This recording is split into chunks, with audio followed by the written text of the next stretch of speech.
Hello, Focus Learners, and welcome to This Explainer. Today, we're looking at something that might completely change how you view the world around you. We often think of the ground beneath our feet as solid, permanent, unchanging.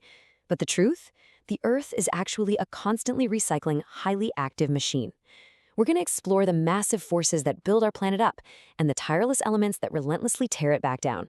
So, here's our roadmap for today's journey. 1. The Earth's recycling program. 2. Everyday essential minerals. 3. The power of flowing water. 4. Sculpting the surface. And finally, 5. The hidden underground world. I want to start by challenging your perception of geology for a second. When you look at a towering mountain or a really deep river valley, do you see a permanent fixture of nature? I want you to start imagining those mountains and rivers not as static objects, but as a temporary phase in a much grander, violent, and honestly, deeply fascinating cycle. Section 1. The Earth's Recycling Program. Let's start with the internal forces of our planet that create the very foundation of our continents. Okay, let's dive right into this incredibly elegant system, the rock cycle. Frame it in your mind as the Earth's ultimate, never-ending recycling program. It all starts with extreme heat. Molten magma, or lava, cools down to form our primary rocks, known as igneous rocks. But, well, nature doesn't just leave them be. Through a process called denudation, which is basically just weathering and erosion, these rocks are completely shattered into fragments. These fragments eventually settle and compact into sedimentary rocks. Now, push those rocks deeper, add immense heat and pressure, and their very structure reorganizes to become metamorphic rocks. Finally, through tectonic subduction, these rocks get pulled back down into the Earth's mantle, melting right back into magma, and the whole shebang starts all over again. It's wild to think about, but time literally dictates what a rock looks like. When we talk about those primary igneous rocks, they basically come in two main flavors. If magma cools slowly deep underground, forming what we call intrusive or plutonic rocks like granite, that slow cooling actually allows really large crystal grains to form. But if lava erupts onto the surface and cools rapidly, that prevents large crystallization, giving us fine-grained extrusive rocks like basalt, which are typically much denser and darker. So, the absolutely crucial point here is understanding how loose dirt and sand actually becomes solid ground. This is called lithification. Over time, deposited sediments are squashed together under immense pressure. Now, here is a mind-blowing fact about sedimentary rocks. They cover 75% of the Earth's crust surface, but volumetrically, they only make up 5% of the crust. It's essentially this thin, highly visible veneer spread right over the deeper primary rocks. Now, what's really interesting is that out in the real world, because these rocks are formed by layers of sediment settling over massive stretches of time, they are highly stratified. You can literally read the history of the Earth just by looking at these bands or strata. And because they form at the surface over millions of years, these porous layers are exactly where we find the fossils of ancient plants and animals. It's like a giant puzzle recording history. The third phase of the recycling program is metamorphism. And the word metamorphic literally means change of form. If a rock gets cooked by rising hot magma, it undergoes thermal metamorphism. But if a rock is crushed and folded under the massive stress of tectonic plates slamming together, well, that's dynamic metamorphism. This intense pressure often reorganizes the minerals into these beautiful alternating lines or layers. Geologists call this feature foliation or banding. Section 2. Everyday essential minerals. Let's step back from the grand tectonic scale for just a moment and look at how this recycling program impacts our daily lives. Every single rock is a composite of minerals, and these minerals, they're the raw materials of human civilization. Based on the Mohs hardness scale, where 1 is the softest and 10 is the hardest, we extract an incredible variety of resources. Igneous rocks give us magnetic iron, copper, and even diamonds. Sedimentary rocks give us essential building stones, limestone for cement, and petroleum from the decay of ancient marine organisms.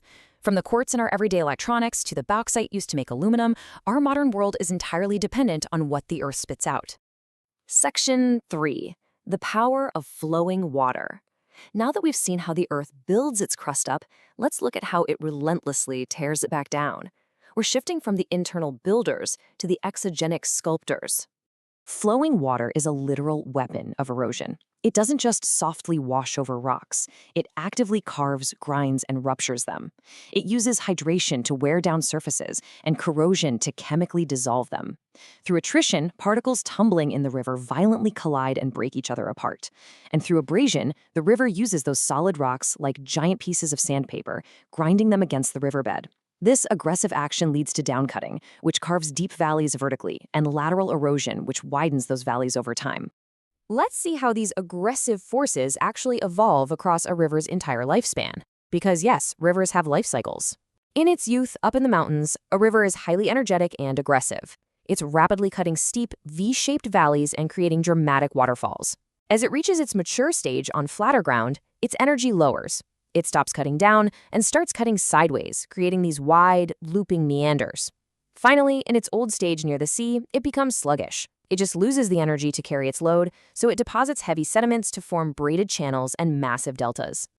Now here's a totally wild phenomenon, river piracy.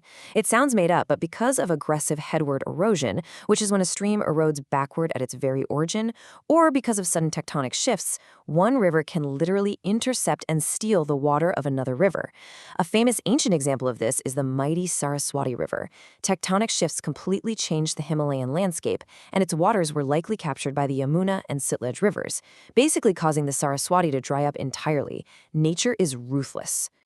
Sometimes a river actually gets a second wind. This is a process called rejuvenation. If the sea level drops, which is called negative rejuvenation, the river suddenly finds itself with a much steeper gradient to the ocean. So what happens? It regains all of its aggressive youthful energy and starts intensely downcutting all over again. It often carves deep, steep-sided valleys right into its old looping paths, creating really dramatic features known as incised meanders. Section 4. Sculpting the surface. So we know the tools water uses. Now let's look at the beautiful, distinct landforms those tools leave behind on the surface. If you were to look at a river system from way up above, its drainage pattern tells you exactly what kind of rock lies beneath it. It's like a secret code. A dendritic pattern looks like the random branches of a tree, which is super common in uniform bedrock. Think the Indus River. A trellis or rectangular pattern, where rivers make these sharp 90-degree turns, tells you the river is following massive tectonic cracks in the hard rock below. The Colorado River is a great example.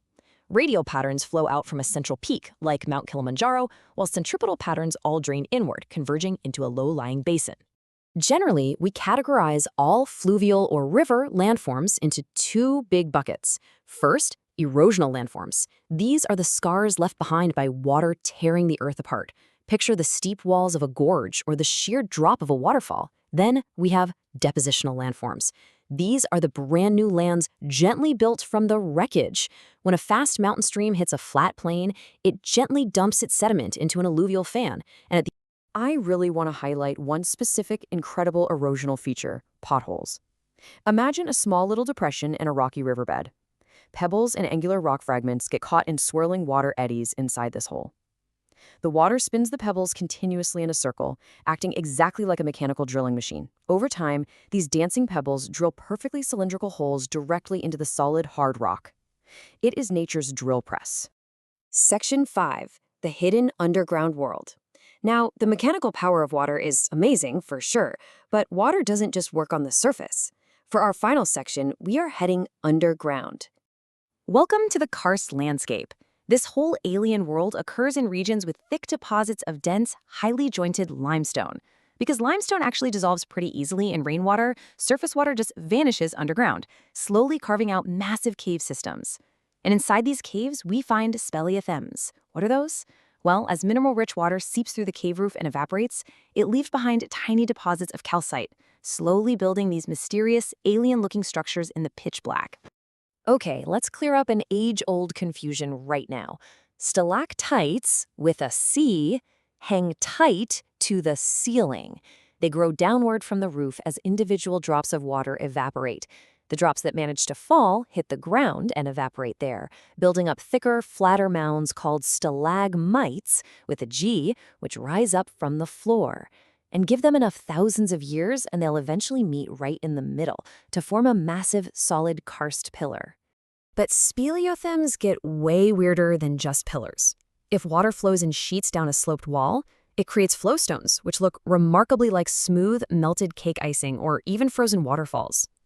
In shallow cave pools, calcite can wrap around a tiny grain of sand to form perfectly spherical cave pearls.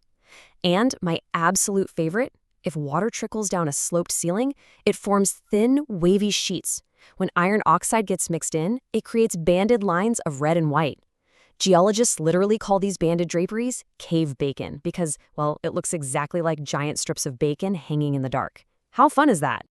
So we've gone from the fiery birth of igneous rock to the intricate, incredibly slow drip of a limestone cave. The next time you see a jagged cliff or a smooth river stone, remember, it is not a permanent fixture.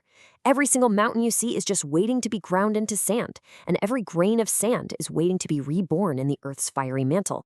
It kind of leaves you wondering, doesn't it? What will the landscape outside your window look like a million years from now? Thank you so much for exploring the Earth's dynamic machine with me today. Keep observing and keep learning.